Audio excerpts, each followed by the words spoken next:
There's an old story about a ship. Theseus sails it for years. Every time a plank rots, they replace it.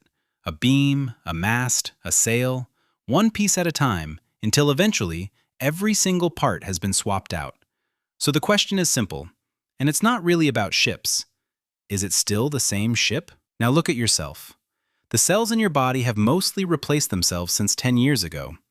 The opinions you held then, you'd cringe at half of them now.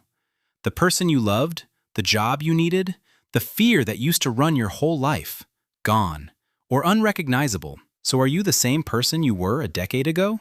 Most people never ask this. They assume continuity.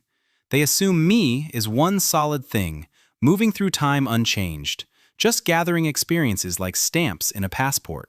But that's not what's happening. You're not a stone carried through the years.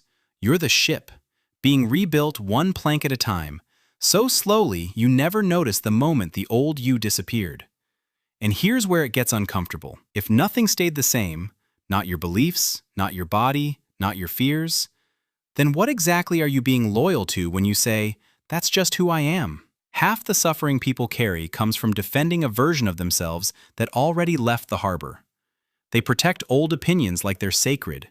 They stay in identities, the cynic, the guarded one, the person who doesn't do relationships, long after the actual reasons rotted away like old wood.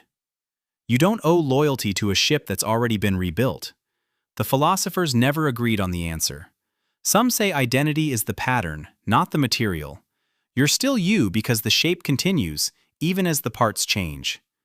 Others say it's just a comforting story we tell ourselves so we don't panic at how much we've already lost. Maybe both are true. Maybe you're allowed to be the same person and a completely different one.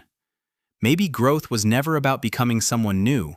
It was about finally noticing how many planks you'd already replaced without permission. So the next time you catch yourself defending an old belief, an old wound, an old identity, ask the real question. Is this plank still holding up the ship? Or are you just afraid of what's left if you let it go?